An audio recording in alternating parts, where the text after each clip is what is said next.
ನಮಸ್ಕಾರ ಎಲ್ರಿಗೂ. ನಾನು ನಿಮಗೋಸ್ಕರ ಇವತ್ತಿನ ದಿನ ಒಂದು ಒಳ್ಳೆಯ ವಿಚಾರವನ್ನು ನಿಮ್ಮೊಂದಿಗೆ ಹಂಚ್ಕೊಳೋದಕ್ಕೆ ತುಂಬ ಇಷ್ಟಪಡ್ತಿದ್ದೀನಿ. ಯಾಕೆ ಅಂದರೆ ಪೋಷಕರೇ ನಿಮಗೆ ನಿಮ್ಮ ಮಗುವಿನ ಬಗ್ಗೆ ತುಂಬ ಹೇಗೆ ಅಂತಂದರೆ ಮಕ್ಕಳ ವಿದ್ಯಾಭ್ಯಾಸದ ಬಗ್ಗೆ ಬಹುತೇಕರಿಗೆ ಚಿಂತೆ ಇರುತ್ತೆ. ಯಾವ ರೀತಿ ಅಂತಂದರೆ ನಮ್ಮ ಮಗು ಮುಂದಿನ ಭವಿಷ್ಯತ್ತು ಹೇಗಿರುತ್ತೆ, ಅವನ ವಿದ್ಯಾಭ್ಯಾಸ ಚೆನ್ನಾಗಾಗುತ್ತಾ ಇಲ್ವಾ ಅನ್ನೋದು ತುಂಬ ಪೋಷಕರಲ್ಲಿ ಮನಸ್ಸಿನಲ್ಲಿ ಕೊರಗುವಂಥ ವಿಚಾರ ಇದೇ ಆಗಿರುತ್ತೆ. ಯಾಕೆ ಅಂದರೆ ವಿದ್ಯೆ ಅನ್ನೋದು, ಜ್ಞಾನ ಅನ್ನೋದು ಅಪಾರವಾದ ಸಂಪತ್ತದು. ನಾವು ಮಕ್ಕಳಿಗೆ ಸಂಪತ್ತು, ಹಣ, ಆಸ್ತಿ ಗಳಿಸದೇ ಇದ್ದರೂ ಪರವಾಗಿಲ್ಲ, ಒಳ್ಳೆಯ ವಿದ್ಯಾಭ್ಯಾಸ ಜ್ಞಾನವನ್ನು ನಾವು ಮಕ್ಕಳಿಗೆ ಕೊಟ್ಟಿದ್ದೇ ಆದರೆ ಪ್ರಪಂಚದಲ್ಲಿ ಅವರು ಯಾರು ಇರಲಿ ಬಿಡಲಿ ಸ್ವತಂತ್ರವಾಗಿ ಜೀವನ ಶೈಲಿಯನ್ನು ಒಳ್ಳೆಯ ರೀತಿಯಲ್ಲಿ ರೂಪಿಸ್ಕೊಂಡು ಅವರು ಜೀವನ ನಡೆಸ್ತಾರೆ. ಸಮಾಜಕ್ಕೆ ಉತ್ತಮ ಪ್ರಜೆಗಳಾಗಿ ಮುಂದುವರಿತಾರೆ ಅಂತ ನಾನು ಹೇಳೋದಕ್ಕೆ ಇಷ್ಟಪಡ್ತೀನಿ. ಹೀಗೆ ನಾನು ನಿಮಗೋಸ್ಕರನೇ ನಾನು ನನ್ನ ಗುರುಗಳ ಬಳಿ ಕಲಿತಂತಹ ವಿದ್ಯೆಯ ಮೂಲಕ ನಾನು ನಿಮಗೆ ಸಣ್ಣ ರೆಮಿಡಿಗಳನ್ನು ನಿಮ್ಮಲ್ಲಿ ಹಂಚ್ಕೊತೀನಿ. ಮಗುವಿಗೆ ಈ ಬೀಜ ಮಂತ್ರಗಳನ್ನು ಹೇಳೋದ್ರ ಮೂಲಕ, ಹೇಳಿಸೋದ್ರ ಮೂಲಕ ಮತ್ತು ಬರೆಸುವುದರ ಮೂಲಕ ಮಕ್ಕಳ ವಿದ್ಯಾರ್ಜನೆ ತುಂಬ ಚೆನ್ನಾಗಿ ಉತ್ತಮ ಮಟ್ಟಕ್ಕೆ ಏರುಗತಿ ಉಂಟಾಗುತ್ತೆ. ಯಾವಪ್ಪ ಮೂಲ ಬೀಜ ಮಂತ್ರಗಳು ಅಂತಂದರೆ, ಮೊದಲನೇದಾಗಿ ನಮ್ಮ ಜ್ಞಾನಾರ್ಜನೆಗೋಸ್ಕರ ಎಲ್ಲರೂ ಮಾಡತಕ್ಕದ್ದು, ಮಕ್ಕಳೇ ಅಂತಲ್ಲ ಎಲ್ಲರ ಜ್ಞಾನಕ್ಕೆ ಮೆರುಗುಗೊಳ್ಳುವಂಥ ಬೀಜ ಮಂತ್ರಗಳು ನಮ್ಮ ಈ ಭಾರತೀಯ ಸಂಸ್ಕೃತಿಯಲ್ಲಿ ನಮ್ಮ ಹಿಂದೆ ಮಹಾನುಭಾವರಾದಂತಹ ಮಹರ್ಷಿಗಳು ಇವೆಲ್ಲ ನಮ್ಗೆ ನೀಡೋಗಿದ್ದಾರೆ. ಇದು ಯಾರು ಈಗ ಹೊಸದಾಗಿ ಉತ್ಪನ್ನ ಮಾಡಿ ಈಗ ಕಾರ್ಯಕ್ಕೆ ತರೋಂಥದ್ದಲ್ಲ. ಮೂಲ ಸಂಪನ್ಮೂಲಗಳಿಂದನೇ ನಾವು ತಿಳುವಳಿಕೆ ಮಟ್ಟನ್ನು ನಾವು ಜಾಗೃತಗೊಳಿಸ್ಕೊಂಡು ಹೇಳುವಂಥದ್ದಾಗಿದೆ. ಇದನ್ನು ನಾನು ನನ್ನ ಕಲಿಕೆಯ ಗುಣಮಟ್ಟವನ್ನು ನಾನು ಹೆಚ್ಚಿಸ್ಕೊಂಡು ಇದ್ರ ಮುಖಾಂತರ ಸದುಪಯೋಗನೂ ಪಡ್ಕೊಂಡು, ಹಾಗಾಗಿ ಈ ನನಗೂ ನನ್ನ ಮಕ್ಕಳಿಗೂ ಕೂಡ, ನನ್ನವರಿಗೂ ಕೂಡ ಎಲ್ಲರಿಗೂ ಉಪಯೋಗ ಆಗಿದೆ. ಈ ಬೀಜ ಮಂತ್ರಗಳನ್ನು ಮನಸ್ಸಿನಲ್ಲಿ ಸ್ಮರಣೆ ಮಾಡೋದ್ರಿಂದ, ಹೇಳೋದ್ರಿಂದ ತುಂಬ ಅನುಕೂಲಗಳಾಗಿದೆ. ಅವು ಯಾವಪ್ಪ ಈ ಬೀಜ ಮಂತ್ರಗಳು ಅಂತಂದರೆ, ನಿಮಗೂ ಕೂಡ ನಾನು ಯಾಕೆ ಈ ವಿಡಿಯೋ ಮಾಡೋ ಉದ್ದೇಶ ಇಷ್ಟೇ. ಈ ಬೀಜ ಮಂತ್ರಗಳನ್ನು ಪಠಿಸೋದ್ರಿಂದ ಮಕ್ಕಳ ಜ್ಞಾನಾರ್ಜನೆ ಹೆಚ್ಚುತ್ತೆ, ವಿದ್ಯಾಭ್ಯಾಸದಲ್ಲಿ ಮೇರುಗತಿ ಉಂಟಾಗುತ್ತೆ ಅನ್ನೋದಕ್ಕೋಸ್ಕರ. ಯಾವುದು ಮೊದಲೇ ಬೀಜ ಮಂತ್ರ ಗಣಪತಿದು ಅಂತಂದರೆ, ಓಂ ಗಂ ಗ್ಲೋಂ, ಓಂ ಗಂ ಗ್ಲೋಂ. ವಿದ್ಯಾಪ್ರಾಪ್ತಿಗೆ ಬೀಜ ಮಂತ್ರ ಇದೆ. ಯಾವುದಪ್ಪ ಬೀಜ ಮಂತ್ರ? ಓಂ ಐಂ. ನೋಡಿ, ಯಾವುದೇ ಕಲೆ, ವಿದ್ಯಾಪ್ರಾಪ್ತಿ ಅಂದರೆ, ವಿದ್ಯೆ ಅಂದರೆ ಸ್ಕಿಲ್ಸ್ ಅಂತ ಹೇಳ್ತೀವಲ್ಲ, ಕೌಶಲ್ಯಗಳು ಕಲಿಯೋದ್ರ ಮುಖಾಂತರ ನಾವು ಇದು ಮಾಡ್ತೀವಿ. ಯಾಕಂದರೆ ಮಗುವಿಗೆ ಈಗಿನಿಂದನೇ ದೈವತ್ವದ ಗುಣಗಳು, ಸದ್ಗುಣದ ಗುಣಗಳನ್ನು ಕಲಿಸ್ತಾ ಹೋಗಬೇಕು. ಕೆಲವೊಂದು ಶ್ಲೋಕಗಳನ್ನು ಪಠಿಸ್ತಾ ಹೋಗಬೇಕು. ಯಾವುದದು ನೋಡಿ, ವಿದ್ಯಾಪ್ರಾಪ್ತಿಗೆ ಈ ಗಣಪತಿಯ ಬೀಜ ಮಂತ್ರ ಓಂ ಗಂ ಗ್ಲೌಂ ಅನ್ನೋ ಬೀಜ ಮಂತ್ರ, ಹಾಗೆ ಓಂ ಐಂ. ನೋಡಿ ಹೀಗೆ. ಮತ್ತು ಇನ್ನು ಯಾವುದಪ್ಪ ಇದು ಸುಲಲಿತವಾಗಿ ಮತ್ತು ಯಾವುದೇ ತಪ್ಪಿಲ್ಲದೆ ಉಚ್ಚಾರಣೆ ತುಂಬ ಈಸಿಯಾಗಿ ಮಾಡುವಂಥ ಬೀಜ ಮಂತ್ರಗಳು ಇವಾಗಿದೆ.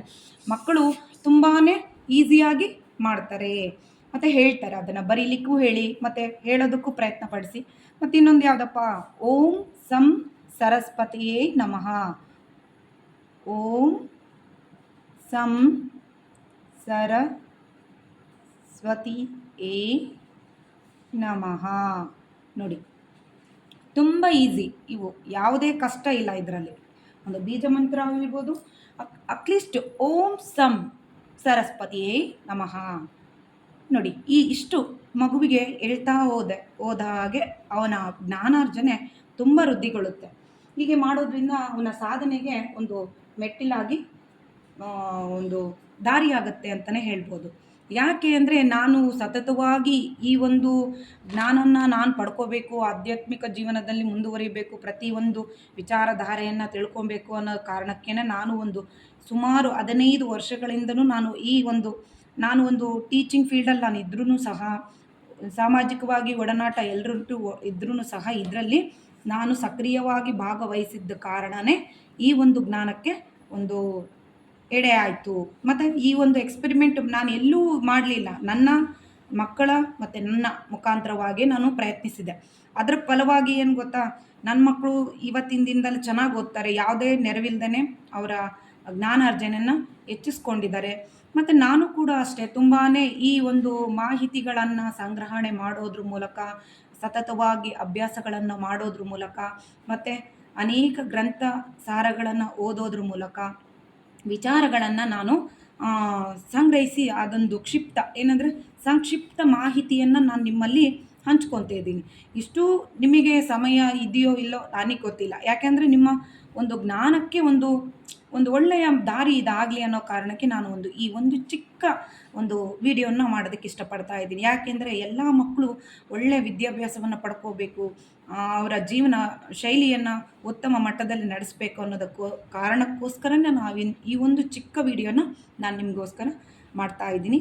ಓಂ ಗಂ ಗ್ಲೌಂ ಅನ್ನೋ ಒಂದು ಬೀಜ ಮಂತ್ರ, ಗಣಪತಿ ಬೀಜ ಮಂತ್ರವನ್ನು ಮಕ್ಕಳಲ್ಲಿ ಹೇಳ್ಕೊಡಿ. ಪೋಷಕರೇ, ನಿಮ್ಮಲ್ಲಿ ಒಂದು ವಿನಂತಿ ಏನು ಗೊತ್ತಾ, ಈಗಿನ ಒಂದು ಪಾಶ್ಚಾತ್ಯ ಒಂದು ಪ್ರಭಾವಳಿಯಿಂದ ಜನರಲ್ಲಿ ಏನಂದರೆ ಜೀವನ ಶೈಲಿ ವಿಧಾನಗಳು ಬೇರೆ ಇದೆ.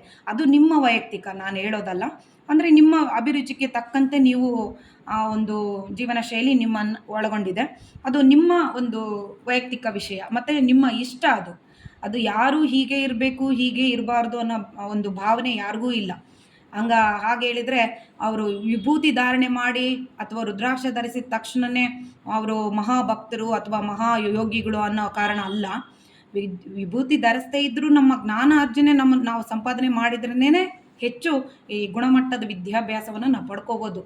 ಬರೀ ವೇಷಭೂಷಣದಿಂದನೇ ಅಲ್ಲ, ನಮ್ಮ ಜೀವನ ಶೈಲಿ ಏನು ಗೊತ್ತಾ, ಅನೇಕ ಸಾರಗಳನ್ನು ನಮ್ಮ ಈ ಹಿರಿಯರು, ನಮ್ಮ ಋಷಿ ಮುನಿಗಳು, ಆಧ್ಯಾತ್ಮಿಕ ಚಿಂತಕರು ತುಂಬ ನಮಗೆ ಕೊಟ್ಟೋಗಿದ್ದಾರೆ. ಇದನ್ನು ನಾವು ಬೆಳೆಸಬೇಕು, ಉಳಿಸ್ಕೋಬೇಕು ಮತ್ತು ಕಲಿಬೇಕು ಅನ್ನೋ ಒಂದು ಸದುದ್ದೇಶದಿಂದಾಗಿಯೇ ನಾನು ನಿಮ್ಮ ಈ ಒಂದು ಚಿಕ್ಕ ವಿಡಿಯೋನ ನಿಮಗೋಸ್ಕರ ಮಾಡ್ತಾ ಇದ್ದೀನಿ.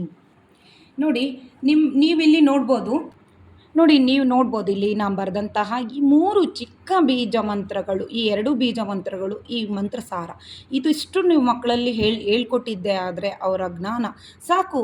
ಒಂದು 45 ಟೈಮ್ಸ್ ಆಗಿರ್ಬೋದು, 55 ಟೈಮ್ಸ್ ಆಗಿರ್ಬೋದು, ಹೀಗೆ ಚಾಟ್ ಮಾಡಿಸಿ, ಅದನ್ನು ಹೇಳ್ತಾ ಕೊಡಿ, ಹೇಳ್ತಾ ಅಭ್ಯಾಸ ಮಾಡಿಸಿ. ಆ ಜ್ಞಾನಾರ್ಜನೆ ದಿನಕ್ಕೆ ಪ್ರತಿದಿನವೂ ನಿಮ್ಮ ಮಗು ಒಂದು ಒಳ್ಳೆಯ ಮಾರ್ಗದಲ್ಲಿ ನಡೀಲಿಕ್ಕೆ ಸಾಧ್ಯ ಆಗುತ್ತೆ. ಯಾಕಂದರೆ ಬೆಳೆಯುವ ಸಿರಿ ಮೊಳಕೆಯಲ್ಲಿ ಅನ್ನೋ ಭಾವನೆ. ಯಾಕಂದರೆ ನಮ್ಮ ಮಗುವಿಗೆ ಈ ರೀತಿ ಜ್ಞಾನವನ್ನು ನಾವು ಬೆಳೆಸಿದ್ದೇ ಆದರೆ ಆ ಮಗು ಬೆಳೀತಾ ಹೆಮ್ಮರವಾದಾಗ ಕೂಡ ಇಂತಹ ಜ್ಞಾನದಲ್ಲೇ ಮುಂದುವರಿಯುತ್ತೆ.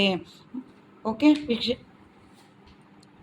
ವೀಕ್ಷಕರೇ, ಇವತ್ತು ನಾನು ಈ ಒಂದು ಚಿಕ್ಕ ವಿಡಿಯೋನ ಹಂಚ್ಕೊಂಡಿದ್ದೀನಿ. ನಿಮಗಿಷ್ಟ ಆದರೆ ಈ ಒಂದು ವಿಡಿಯೋ, ಈ ಮಂತ್ರಗಳನ್ನು ಅಟ್ಲೀಸ್ಟ್ ಹೇಳ್ಕೊಡಿ. ನಂಗೆ ಆ ಉದ್ದೇಶಕ್ಕೋಸ್ಕರನೇ ನಾನು ತುಂಬ ಇದನ್ನು ನಿಮಗೋಸ್ಕರ ಈ ವಿಡಿಯೋ ಮುಂದೆ ತಂದಿದ್ದು. ನೋಡಿ, ಓಕೆ.